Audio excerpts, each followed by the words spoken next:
Today on the Locked On Blues podcast, the St. Louis Blues are hours away from puck drop in Game 2. Tommy and I are going to be giving our thoughts on how we're feeling after Game 1. We're going to be talking more about the Jarrett Spurgeon lack of suspension and what to expect in terms of physicality and retaliation tonight. And then giving our picks for Locked On players of the game and the keys to what it might take for the St. Louis Blues to come out of this series or come out of this game with a 2-0 series lead. Lots of stuff to talk about today. Make sure you stay tuned. You're Locked On Blues, your daily podcast on the St. Louis Blues. Part of the Locked On Podcast Network, your team every day.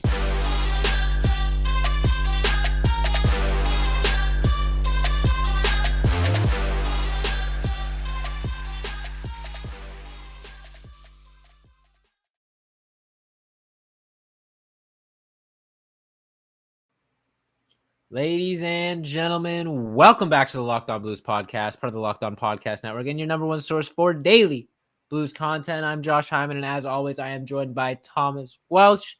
We got a busy episode for you guys today. The St. Louis Blues are up 1-0 in their series against the Minnesota Wild. Took Game 1 on the road in convincing fashion. So segment 1 here, Tommy, is all about how we feeling after that. So we're going to get into that. I want to thank anyone and everyone out there for making Locked On Blues your first listen, because we are free and available on all podcast platforms. Now, Game 1, we've talked about it, all right? At least I've talked about it. David Perron, first playoff hat trick in his career. Ville Husso, first goalie in St. Louis Blues history to have a shutout in their playoff debut. And the Blues come away with one of their few shutouts of the regular season of the season, I should say, in convincing fashion. Tommy, I don't know if Game 1 could have gone any better in terms of my confidence levels right now.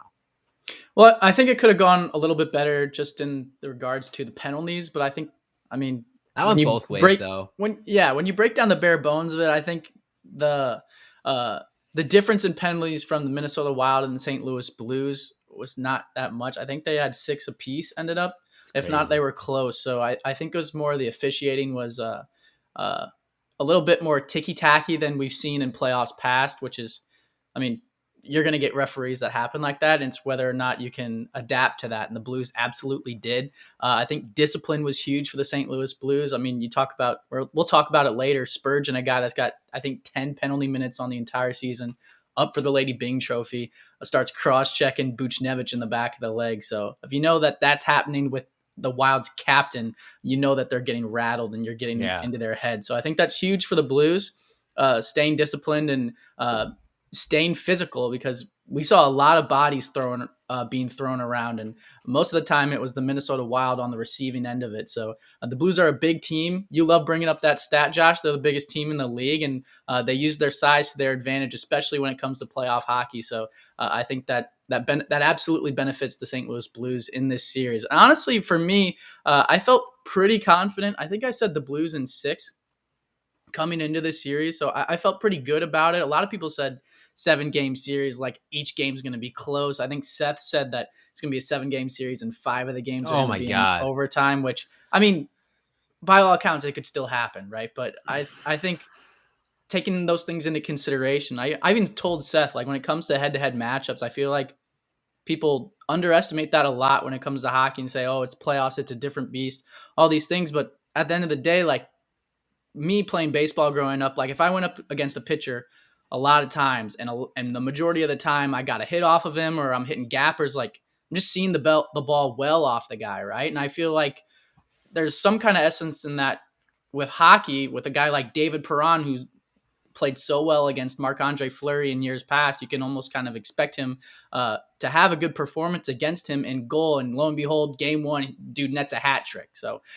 and I don't know if all 3 goals from like the same spot too. Yeah, and they were like very similar and just coming off the rebound and throwing it back on, right? So I don't know if that's calculated. I don't know if that's just creatures of habit, Perron putting himself in the right position and knowing that Fleury gives up those rebounds. Who knows? But I think there's some kind of leeway and rollover into that with the St. Louis Blues mindset every time they go up against the Minnesota Wild. And obviously there's a bunch of different moving parts that go into a team, but I think when it comes down to it, the Blues know how to play against the Wild, get into their heads, and come out victorious the majority of the time. I mean, there was like they've won their last like 6 games against. I don't even know. They're up to like 15 games that they haven't lost against the Minnesota Wild. So Or if I were a in betting regulation, man, I believe. in regulation, yeah. Right. So Yeah. if So I'm a they're betting like man, they're like 11-0-1 in their last 12. So they have one overtime loss like 2.5 seasons ago.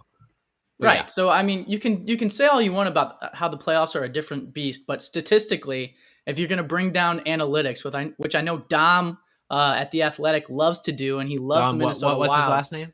I have no idea. Labushkin? I have no Lashinsky. Lewinsky. Dom Lewinsky. There it is. No, but I think I'm more confident now after seeing the Blues play game 1 than I was at the beginning of the series. Yeah. And I was pretty confident at the beginning of the series just because of the matchup and everything. But even when we were playing 5-on-5, I think a lot of media talked about how Minnesota Wild would run away with the game at 5-on-5, and that's where they have the advantage. It didn't really feel like they did. It felt like the Blues still kind of controlled the game, but when so many power plays are happening and the Blues ended up getting a lot towards the end of the game, but I think it was already out of hand. So even though the Wild didn't score on those power plays, it still kind of gives them momentum. But obviously, I mean, what can you say about Ville Husso? The dude absolutely shut the door. Yeah. I mean, and if I were to use one word to describe the state of the Minnesota Wild in that game, it would be frustrated. And I think we saw that boil over, later in the game, not just with plays like the Spurgeon cross check and stuff like that, but just making mistakes. They hit a ton of posts, which, as a fan, we know how frustrating that is. I can't imagine what it's like as a player. Couldn't convert on the power play. Couldn't solve Ville Husso, on home ice. The Wild were frustrated from the beginning.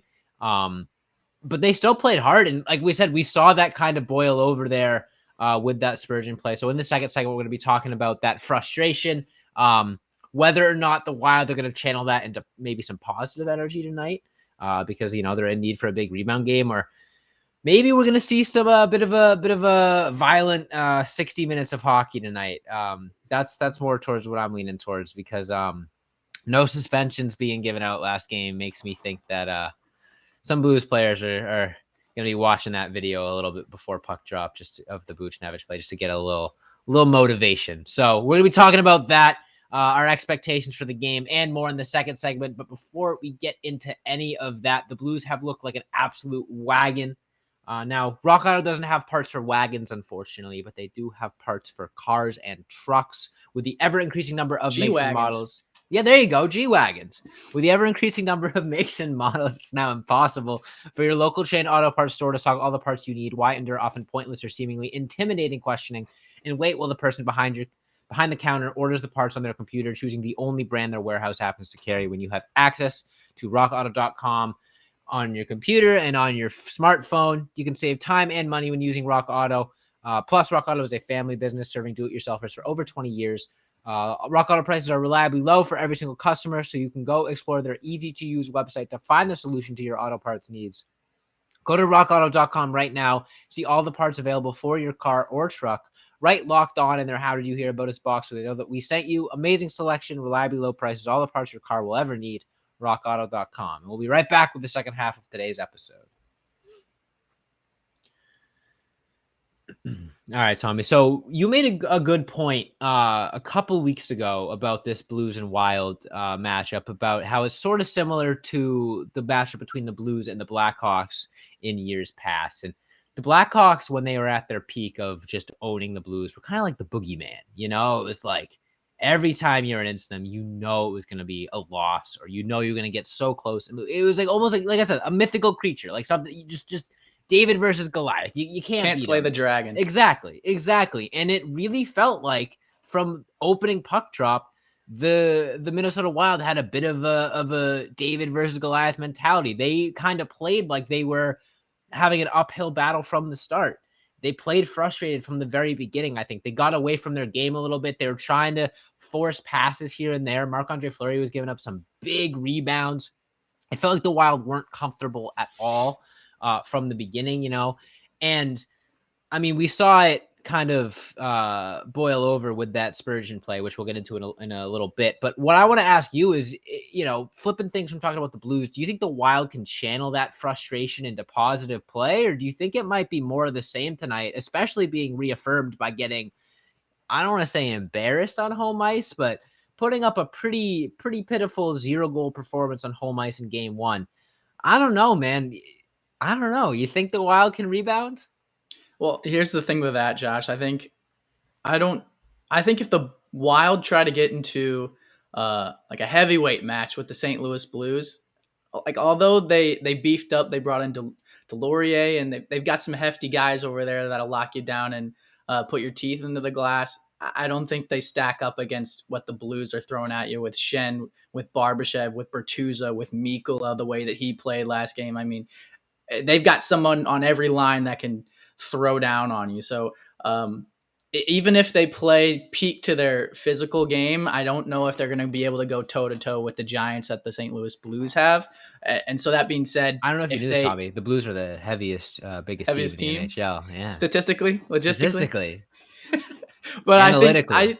I think so. So I think with that, if they attempt to do that and they find out that it's not working, that's when you kind of start resorting to the face washes and the scrums afterward, right? And then that's when you can end up getting like super frustrated, mad at some guy, like laughing in your face because they're up a goal, and then pop them in the face. And next thing you know, you're putting the other team on a power play, which if the Blues are on the power play, I think they scored 2 last game, maybe 2.5. Okay, yeah. I don't know. They switched one, then they changed it back, and they changed it again. They switched it again. They changed it again. I don't know. All I know is the Blues have one of the best road power play unit in the league, if I'm not mistaken. So if you're gonna be putting those guys on the power play, and one of the best power plays just in the league overall. So if you're putting those guys on the power play, you're absolutely putting the game at risk. Now the Blues were more disciplined, but even when they're not disciplined, Justin Falk pops a dude in the face. You put the Wild on the power play 6 times, and they still didn't score. So I think we said all along that this series, if it turns into a special teams matchup, the Blues are going to run away with it. So that doesn't benefit the Wild at all either. So their key to victory is keeping the game 5-on-5, keeping their composure. But if the Blues come out physical and they want retribution for what Spurgeon did and start putting guys into the glass, like if you're the Minnesota Wild, what do? You just not hit them back? Like that's difficult to do. Yeah. And okay, you mentioned Jared Spurgeon. I talked about it on my solo episode, but I want to get the conversation out of my own head because I've got some thoughts. Now, it's not just Spurgeon either. Like Boldy had that hit on Leddy too. If he's a game time decision and he doesn't play, then that's 2 potential retribution plays that the Blues could be thinking about in the back of their head. So yeah, even if you don't think the Spurgeon play is worth like the Blues coming out and putting someone into the glass, the Leddy one might be. So yeah, and okay. So the thing that gets me, and I said something a little controversial on my solo episode when I compared the Spurgeon play to the Kyle Clifford play that Kyle Clifford got suspended for. And my argument was, at least you could make the argument that the Kyle Clifford play was a hockey play in some sense. It was a dirty hit. It was an illegal hit. However, checking is a part of hockey. I agree. There is 0.000 parts of hockey that involve cross-checking someone directly where they do not have padding against the ice. Like, or their leg at all. Like it's even just like cross-checking in the back, like that's a penalty. But like most of the time, like guys do that to try to move guys out of the crease. Like cross-checking someone in the leg isn't just inherently dirty. Yeah. I mean, you do that in like a men's league, you got an assault charge. Like, it coming from a guy like Spurgeon, it just blew my mind seeing something like that. Like, we're lucky that Pavel Buchnevich didn't like rupture his Achilles or fracture something or whatever. Like, we're lucky that we're sitting here not discussing a Pavel Buchnevich injury. Can you imagine if one of our best players was injured off of something like that? Like, intent to injure by default is a match penalty. And like, no suspension, $5,000 fine. That's like fining me 32 cents. Like, come Couple on. nickels. Yeah. Come on. Like, it's and the thing that frustrates me, and I said this on my solo, is if we're setting the precedent that can fly, someone's going to get suspended tonight, and it might be a Blues player. I'm obviously probably not, but like you're forcing that to be taken into the hands of the players. And I'm not saying they got like a picture of Jarrett Spurgeon on their wall with X's over his eyes, like wanted, dead or alive. Dartboard. Yeah, but like we saw the way that this Blues team played in 2019. We know what Braden Shen can get like when he's a little angry. Like if that's the way that this series is going to be officiated and those are the type of plays that is going to happen, it's only going to get worse. Like that's game one. It's going to be chippy. It's going to be, aggressive. And again, who knows what else is going to happen if that's game one and that's not a suspension. I'm a little worried about the direction of this series in terms of physicality and in terms of like extracurricular stuff. I think the Blues, having been there before, they know what they can get away with, and that's kind of the recipe for success they had in 2019. Is boy oh boy did they know what they could get away with, and they took advantage of that to a T. They played right on that edge. They played right. They pushed the envelope as much as they could. A lot of people call them dirty, but like they just played within the way that the rules were being enforced. And yeah, who knows? There were a lot of comments of was it Braden Shen that said, well, good thing we got another game against him on Wednesday. Like they're not being subtle. They watched the video. They know what happened. I don't know. It just frustrates me because I don't want to see this series get out of hand, and not suspending someone for a play like that is exactly how a playoff series gets out of hand. To that point, though, I think Craig Berube was very non-committal about the Jared Spurgeon play. Said he didn't see it. I feel like he did see it, or at least heard about what happened. He said, I'll go take a look at it. But even then, like, talked about, like, physicality and, like, things happen in the playoffs. Like, guys get agitated.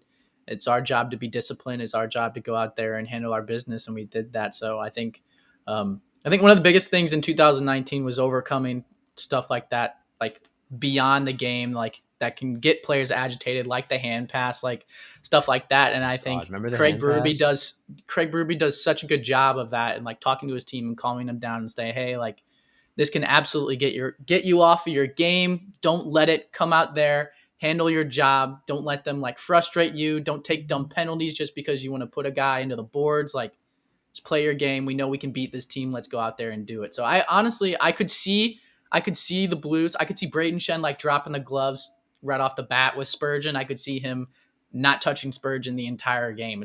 But there's nowhere in between really. It's like two extremes, I saw there was a good reply to one of my tweets that was like, we should let Spurgeon off the hook for like 2 games. So he's playing with his head on a swivel for like just 2 scared games. the whole time. Yeah, exactly. That would be like, smart. Like that episode of Drake and Josh where Megan told Drake and Josh she had like an epic prank coming and they were like nervous all day, and the whole prank was that there was no prank. That's what we need to do. That's what we need to do. I hope Berube is showing that episode instead of film. Anyways, Nickelodeon, dude. Oh, Drake and Josh though, OP. Anyways, in this third and final segment, we're going to be getting into the keys to tonight's game and giving our picks for locked on player of the game, which we never established. Are we doing 2 points per correct prediction in the JTAP standings? I think we should. All right. So regular season was 1 point. JTAP, I know you're listening.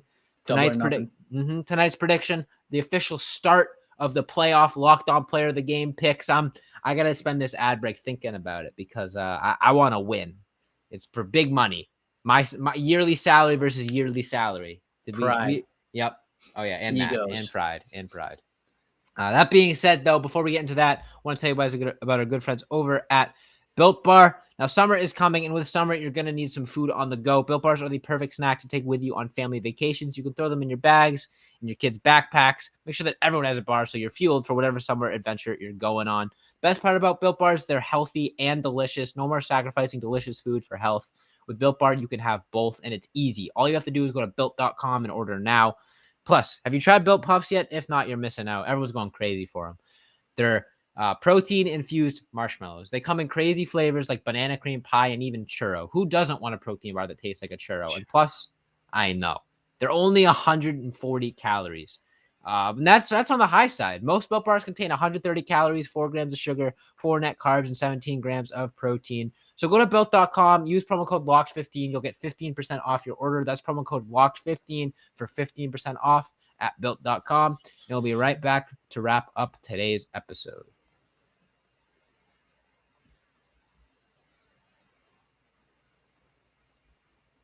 All right, Tommy. So game 2, 9:30 Eastern time. Before we get into locked on players of the game, since it's a playoff series, we got to talk about adjustments and schematic changes. What do you think are the keys to the St. Louis Blues continuing their success against the Minnesota Wild? Any changes being made, or do you think they should just do more of the same? Well, I think, definitely keep the lineup the same as much as possible. If Letty doesn't play, it sounds like Mikkola is going to move up to the first pairing with Parayko, and you're slotting Rosen in. Rosen, towards the end of the season, was playing fantastic hockey, so excited to see what he brings to the table. But yeah, it's the same mindset, same dynamic going in. You went out, took care of business. Game 1, 4-0 victory is about as impressive as you can ask, especially for a road game starting off the series in enemy territory. Yep. So more of the same, especially from Ville Husso. I think just a brilliant performance from him. Definitely looked consistent and made me eat my words for sure. But it's going to be a whole nother can of worms come the off season to see what the Blues do with that. But that's a conversation for another day. The conversation for today is, I think, the biggest change up that's going to happen in game 2 is from the Wild. I think they mixed up their lineup a little bit. Kulikov, I think, is not playing. But I think the biggest thing for them, which I'll be anxious to see what they do here, is their biggest shutdown line is their grief line, if I'm not mistaken, right? That's like the talk of the town, like Eriksson Ek and Foligno and all those guys, like they're about as defensive as you can ask for. So they were sticking them on the Robert Thomas, Tarasenko, and Buchnevich line. And obviously the Ryan O'Reilly and Perron combo absolutely tore them up. So I'll be curious to see if they switch that line onto Perron and O'Reilly and open it up to see what Robert Thomas, Buchnevich, and Tarasenko will do.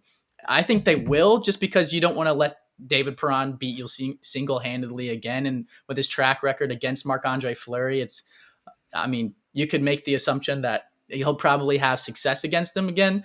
So I think the locked-on player of the game for me needs to be on that Buchnevich, Tarasenko, and Robert Thomas line. Okay. And I think Buchnevich is due, and I think he's got the emotion there because, someone tried to decapitate his leg last game. The Blues are going to be feeding him. Not decapitate. You heard me. Knock it off. But yeah, just that's what I'm saying here is, like, I think he's got the added emotion to go out there and have a fantastic game. And I think he's going to. So my locked on player of the game is going to be Pavel Buchnevich. I like that. We're going with the big dogs today. Now, I'm going to add some justification for my pick because, he may not show up on the score sheet. I think he will. He's going to have his work cut out for them. It's a guy that I think maybe had the best game out of any Blues player last game, and his name isn't David Perron. It's Ryan O'Reilly, and here's why. Kirill Kaprizov mixed up my double K names. Kirill Kaprizov is one of not only the best players in the Minnesota Wild, one of the best hockey players in the world, and he wasn't a big presence in game 1 at all. And that is thanks to the captain, Ryan O'Reilly. Not only did Ryan O'Reilly do a tremendous job of shutting down the Minnesota Wild's best players, he also did a tremendous job at everything else on the ice. I'm pretty sure he was like 60% on faceoffs. Had himself, a goal and an assist in there as well. Played a ton of ice time. And like I said, shut down that Capo Caco line that was so good for the Minnesota Wild. That was like the key to their offense. I did it again. Fix that in post. Dollar Bill Kirill, baby. I don't know why I'm saying Capo Caco. I don't think I've ever once said that name on this podcast. I'm long week. Kirill Kaprizov. He also probably shut down the Capo Caco line when they played against the Rangers. That's probably what I'm just with his mind. With his mind. That's true. Okay. Let's get this back on track so I don't do it again. I believe that tonight he will once again shut down Kirill Kaprizov and the rest of his line as well as hopefully contributing on the offensive end as well. We know what he did in the 2019 run. He set or tied a record with the great one, Wayne Gretzky, by scoring in 5 consecutive Stanley Cup final games. Didn't have the greatest offensive regular season, but has looked like he's kind of turning it on for the playoffs, and I expect more of the same tonight.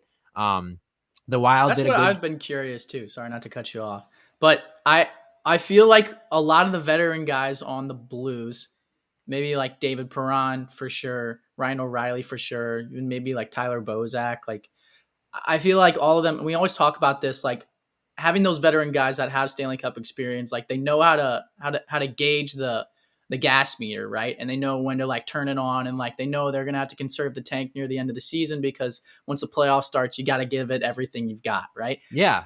Do you think Absolutely. Ryan O'Reilly's been doing that throughout the season, and that's why he's been like, because we haven't really needed him to be that offensive force that he usually is because we're so deep, and because 920 goal scorers, what are you gonna do, right? Not a big deal. Yeah. But do you think he's thought of that in his mind and said, okay, I'm gonna like conserve the tank and conserve my energy, and then once the playoffs start, I'm just gonna give it everything I got, and then this is what we're seeing now is the resurgence of the captain and Ryan O'Reilly and the Conn Smythe winner and the Selke winner and just MVP caliber player that we maybe didn't see for the majority of the season offensively. Yeah, I mean, I definitely think, because like I don't think his defensive play dropped off at all. Right. I agree. And like it's not like he had less goals than he should have. It's not like he was getting unlucky. I don't think he was as involved in the offensive end. Maybe by choice, honestly. Because like you mentioned, there were 8 other guys, on the roster capable of scoring at will practically. So yeah, I wouldn't be surprised if he's kind of pulling a LeBron James and coasting during the regular season and then turning it on in the playoffs. Because I think we saw the most aggressive Ryan O'Reilly that we've seen in a long time in game 1 of that series Monday night. And for that reason, that's why I picked him, because I think we're truly going to see, that 2019 version of Ryan O'Reilly once again. 2 years ago against Vancouver, it was tough. Everyone was gassed. You couldn't really judge it. And then last year they were out without David Perron in the first round. So O'Reilly really hasn't had a chance to really prove himself in the playoffs since that cup run, with a fresh slate. And I think this is his time to do it. He was the most valuable player in their Stanley Cup run in 2019. And like I tried to say, he might have been the most valuable player for the Blues in game 1. So, it's not a coincidence. And for that reason, like I said, locked on player of the game. Absolutely. Now, JTAP, when you're making these judgments, I don't care if Pavel Buchnevich has more points. If Ryan O'Reilly shuts down Capo Caco, that was on purpose. That's not how that works. No, yeah. I'm going to need some grit taken into account. Look, all right, jokes aside, though, I think both I of could those see are him great having points. they're both, I think, prime candidates for locked on player of the game. Because I agree with you that David Perron had the hat trick, but I think Ryan O'Reilly was the best player on the ice of anybody, maybe besides Ville Husso. But Yeah, any absolutely. skater, any forward, yeah, for sure. All right, give me a score prediction. I'm gonna say 4-1. 16-3. I'm gonna say 4-1, and I will say now, as this is a guarantee. It's a locked on guarantee. Guarantee. Ville Husso's not letting in more than 2 goals For the rest of the playoffs.